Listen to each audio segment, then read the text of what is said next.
Janam T V സംഘം വീണ്ടും ചേരുകയാണ്. അരുൺ കൊടുങ്ങൂരിലേക്ക് പോകുന്നു. അരുൺ, ഈ ദുരന്തമുണ്ടായ അന്നു മുതൽ തന്നെ ജനൻ ടി വി സംഘം അവിടെ ഉണ്ട്. നേർക്കാഴ്ചകളൊക്കെ കണ്ടവരാണ് നിങ്ങൾ ഈ 4 പേരും, ഒപ്പം അനിൽ നമ്പ്യാർ അടക്കമുള്ളവർ. ഒരു കാര്യം പറയട്ടെ, ഈ വീണ്ടും ഈ രക്ഷാപ്രവർത്തനത്തിന് വില്ലനാകുന്നത് മഴയാണ്. ഇടവിട്ട മഴ.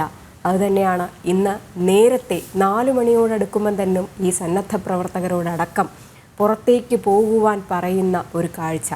ഈ രക്ഷാപ്രവർത്തനം നടത്തുന്നതിനിടയിലുണ്ടാകുന്ന ഈ ഒരു മഴ, അതുതന്നെയാണ് ഇന്ന് സൈന്യം പറഞ്ഞതും. എന്തായാലും ഈ ബേലിപ്പാലം നിർമ്മാണം കൂടി പൂർത്തിയായതിനു ശേഷം അവർ അവിടേക്ക് ഈ വലിയ ഉപകരണങ്ങളൊക്കെ കൊണ്ടുപോകാനുള്ള സാധ്യതകൾ തെളിഞ്ഞിട്ടുണ്ട്. നേരത്തെ ഈ സ്വന്തം കൈകൊണ്ട് ഒക്കെ തന്നെ മണ്ണ് മാന്തി ഒക്കെ ചെയ്യുന്ന ജോലികളായിരുന്നു നടത്തിയിട്ടുണ്ടായിരുന്നത്. ഇനിയുള്ള രക്ഷാപ്രവർത്തനത്തിന് ആക്കം കൂട്ടുന്നതിന് വേണ്ടിയിട്ടാണ് ഈ പാലം തുറന്നതും വലിയ ഉപകരണങ്ങൾ ആ പാലത്തിലൂടെ കൊണ്ടെത്തിക്കുന്നതും. ഒപ്പം സൈന്യം ഇന്ന് പറഞ്ഞ ഒരു കാര്യം കൂടെയുണ്ട്, മഴ എങ്ങനെയാണെന്ന് നോക്കിയിട്ടായിരിക്കാം നാളത്തെ രക്ഷാപ്രവർത്തനം നടത്തുന്നതെന്ന്. അത്ര ദുഷ്കരമാണ് അവിടുത്തെ ഒരു രക്ഷാപ്രവർത്തനം എന്ന് പറയുന്നത്. സർവ്വതും എടുത്തുകൊണ്ടുപോയ ഭൂമിയും വീടും ജീവനും ജീവിതങ്ങളും എല്ലാം തകർത്തെറിഞ്ഞ ഒരു പേമാരി, ഒരു ദുരിത കാഴ്ചയാണ് അവിടെ കണ്ടത്. അപ്പോൾ എങ്ങനെയായിരിക്കാം നാളത്തെ ഒരു രക്ഷാപ്രവർത്തനം എന്നതുകൂടി.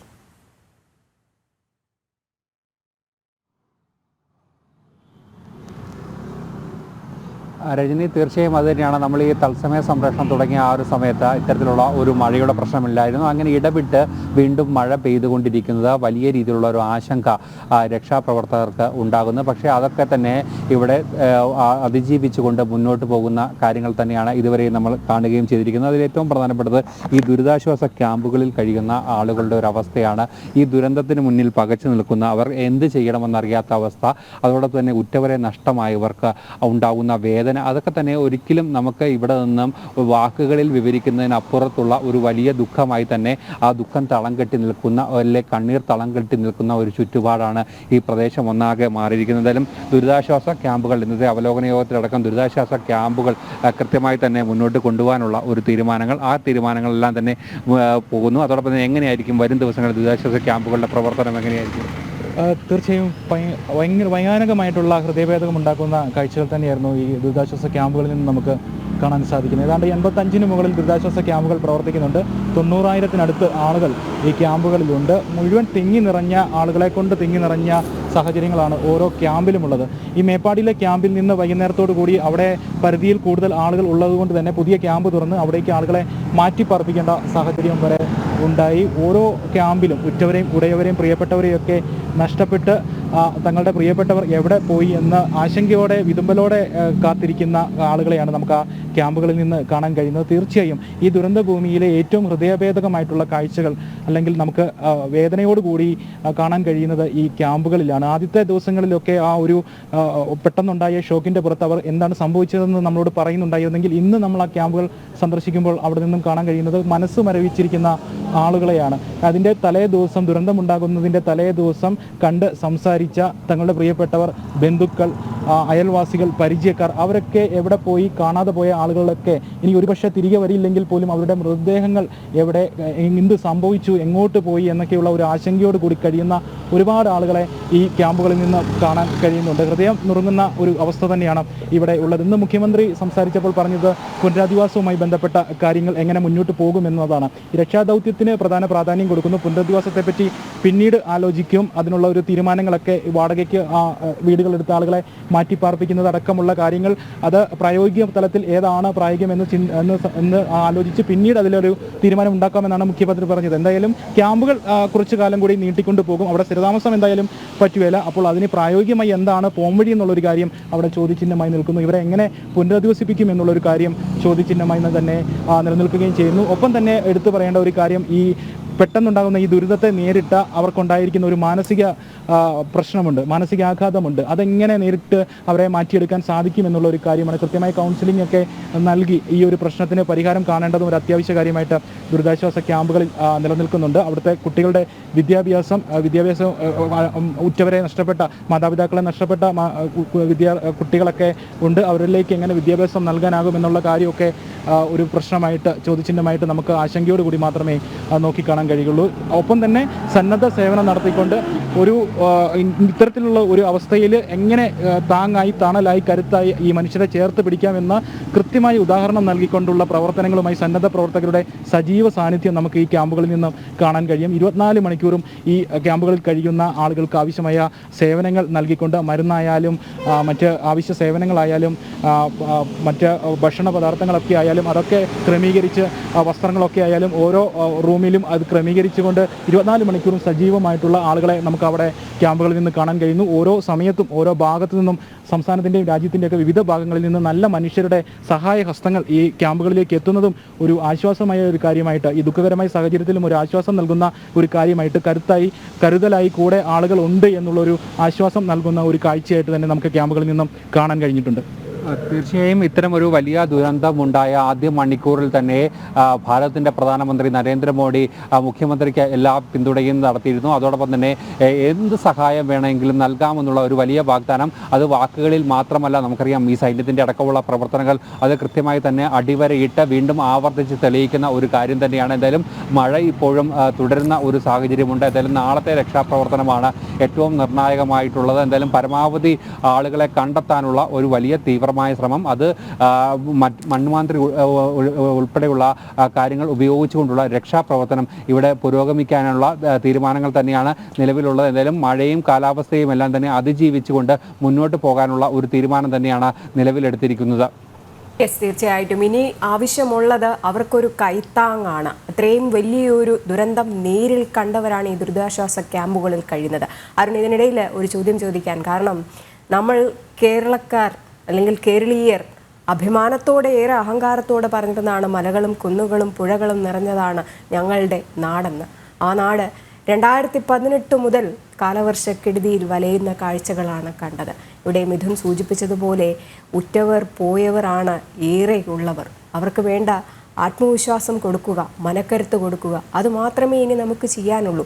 അതിനു വേണ്ടിയിട്ടാണ് നേരത്തെ നമ്മൾ പകുതി വഴിയിൽ വെച്ച് പറഞ്ഞു നിർത്തിയ ഈ സേവാഭാരതി പ്രവർത്തകരടക്കം സന്നദ്ധ പ്രവർത്തകരുടെ കരുത്ത്, അവരവിടെ കാണിക്കുന്ന സേവനങ്ങൾ, അത് ഒരുപടി കൂടുതലാണ് സേവാഭാരതി പ്രവർത്തകരെന്ന് നമുക്ക് വീണ്ടും വീണ്ടും പറഞ്ഞു വെക്കേണ്ടിയിരിക്കുന്നു. ഒപ്പം സാധാരണക്കാരായ ജനങ്ങളടക്കം നമ്മൾ ജനം ടിവിയുടെ 14 ജില്ലകളിലെ ഓഫീസുകളിലേക്കും എത്തുന്ന ഈ സന്നദ്ധരായി അല്ലെങ്കിൽ സേവനം നൽകുന്നതിന് വേണ്ടിയിട്ട് എത്തിയിരിക്കുന്ന കാഴ്ചകളൊക്കെ തന്നെ നമ്മൾ കണ്ടതാണ്. അങ്ങനെ ഓരോ സ്ഥലത്ത് നിന്നും, കേരളത്തിന് പുറത്തു നിന്നും, ലോകത്തിന് അങ്ങോളം ഇങ്ങോളം നിന്നും ഈ കേരളക്കരയെ അല്ലെങ്കിൽ വയനാടിനെ നെഞ്ചോട് ചേർത്ത് വയ്ക്കുന്ന കാഴ്ചകളാണ് നമ്മൾ കണ്ടുകൊണ്ടിരിക്കുന്നത്.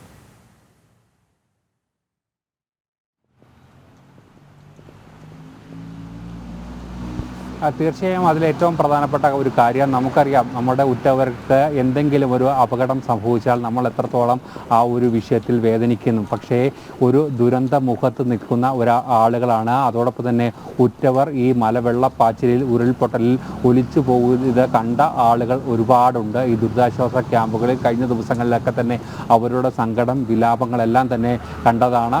അവർക്ക് വേണ്ടിയുള്ള കൗൺസിലിംഗ് തന്നെയാണ് ഇവിടെ ഏറ്റവും പ്രധാനമായി വേണ്ടത്. അതിനുള്ള നടപടികൾ ഇപ്പോൾ ആരംഭിച്ചിരിക്കുകയാണ്. പലരും എന്താണ് സംഭവിച്ചെന്നറിയാതെ ഒരു മരവിച്ച അവസ്ഥയിലേക്ക് പോകുന്ന ഒരു സാഹചര്യമുണ്ട്. അത്തരത്തിൽ ഭയാനകമായ ഒരു അവസ്ഥ ഉണ്ടാക്കുന്നു എന്നതാണ് ഏറ്റവും പ്രധാനപ്പെട്ട കാര്യം. എന്തായാലും ഇവർക്ക് കൃത്യമായ കൗൺസിലിംഗ് നൽകി ജീവിതത്തിലേക്ക് തിരികെ കൊണ്ടുവരിക. ഉറ്റവരൊക്കെ തന്നെ നഷ്ടപ്പെട്ടുവെങ്കിലും അവർക്ക് ജീവൻ തിരിച്ചു കിട്ടി. ആ ഒരു ജീവൻ കൃത്യമായി തന്നെ നിലനിർത്തിക്കൊണ്ട് മുന്നോട്ട് പോകാനുള്ള നടപടിക്രമങ്ങൾ ഇവിടെ നടക്കുകയും ചെയ്തിരിക്കുന്നു. അതോടൊപ്പം തന്നെ മറ്റൊരു ആശങ്ക ഇനിയുള്ളത് ഈ പകർച്ചവ്യാധികളുടെ കാര്യം തന്നെയാണ്.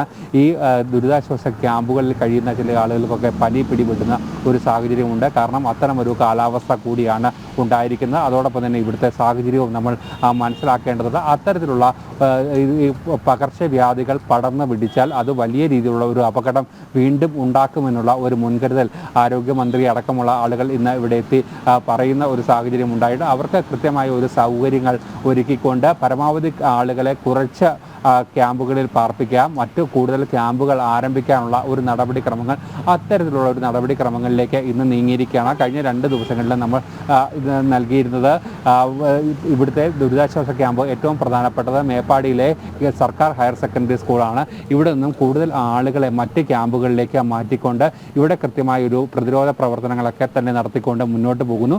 അങ്ങനെ സാധ്യമാകുന്ന എല്ലാ വഴികളിലുമുള്ള പ്രവർത്തനങ്ങൾ മുന്നോട്ട് പോകുന്നു. അതോടൊപ്പം തന്നെ രക്ഷാപ്രവർത്തനം അതിൻ്റെ മറ്റൊരു തലത്തിലേക്ക് കടക്കുകയാണ്. ബെയിലി പാലത്തിലൂടെയുള്ള രക്ഷാപ്രവർത്തനം നാളെ നടക്കുകയും ചെയ്തിരിക്കുന്നു. എന്തായാലും ഒരു നിർണായകമായ വഴിത്തിരിവ് ഈ ഒരു ബെയിലി പാലത്തിൻ്റെ നിർമ്മാണം തന്നെയാണ് ഇന്നത്തെ ഏറ്റവും വലിയ നാഴികക്കല്ലായുള്ള ഒരു പ്രവർത്തനം എന്നാണ് പറയേണ്ടിയിരിക്കുന്നത്. എന്തായാലും വരും മണിക്കൂറുകളിലും വരും ദിവസങ്ങളിലുമെല്ലാം തന്നെ ഈ തിരച്ചിൽ തുടരേണ്ട ഒരു സാഹചര്യം ഉണ്ടാകുമെന്നാണ് ഇന്ന് മുഖ്യമന്ത്രി അടക്കം പങ്കെടുത്ത അവലോകന യോഗത്തിൽ വിശദീകരിച്ചിരിക്കുന്നത്. രോഹിണി, എന്തായാലും വയനാട് മുണ്ടക്കയിൽ രക്ഷാദൗത്യത്തിന് വേഗം കൂട്ടി ചൂരൽമലയിൽ ബെയിലി പാലം നിർമ്മാണം കൂടെ നടത്തിയിരിക്കുന്നു. എന്തായാലും നിർമ്മാണം പൂർത്തിയായാൽ ഏറെ പ്രതീക്ഷ വയ്ക്കുന്നത് ഉണ്ട് ജനങ്ങൾ.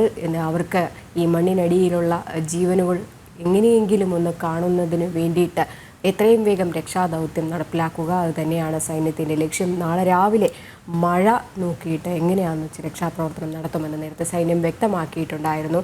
അപ്പം അരുൺ, ഒരു കാര്യം കൂടെയുണ്ട്, ഇന്നും ചാലിയാർ പുഴയിൽ നിന്നടക്കം മൃതദേഹങ്ങൾ കിട്ടിക്കൊണ്ടേയിരിക്കുകയാണ്.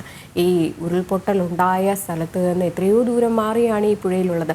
അപ്പോൾ എത്രത്തോളം ആഘാതം ഉണ്ടാക്കിയിട്ടുണ്ടാകും ഈ ഒരു ഉരുൾപൊട്ടൽ എന്നുള്ളൊരു കാര്യം കൂടെ നമ്മൾ നോക്കണം. ഇത്രയും ദൂരം കഴിഞ്ഞിട്ടാണ് മൃതദേഹങ്ങൾ എത്തിയത്. അതിൽ പകുതിയും കാണാൻ പറ്റാത്തത്, അത്രയും ദയനീയമായ രീതിയിലുള്ള ബോഡികളൊക്കെയാണ് കിട്ടിക്കൊണ്ടിരിക്കുന്നത് ഇന്നും. അപ്പോൾ ഈ സൈന്യത്തിൻ്റെ തിരച്ചിൽ നാളെ ചാലിയാർ പുഴയിൽ കൂടെ ഉണ്ടാകാനുള്ള സാധ്യത കൂടെ കാണുന്നില്ലേ?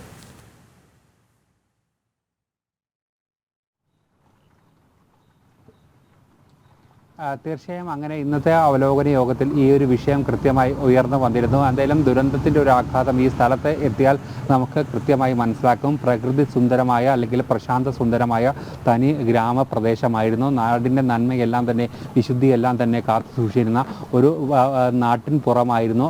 പക്ഷേ ഈ പ്രദേശം ഒന്നാകെ ഒരുപാട് വീടുകളെ ഇല്ലാതാക്കിക്കൊണ്ട്, ഈ പ്രദേശം ഒന്നാകെ ഇല്ലാതാക്കിക്കൊണ്ട്, ഇവിടെ നിലനിന്നിരുന്ന പച്ചപ്പൊക്കെ തന്നെ ഇല്ലാതാക്കിക്കൊണ്ട് ഒരു ദുരന്ത ഭൂമിയായി, ചെളി അടിഞ്ഞു കിടക്കുന്ന ഒരു ദുരന്ത ഭൂമിയായി ഈ പ്രദേശം ഒന്നാകെ മാറിയിരിക്കുകയാണ്.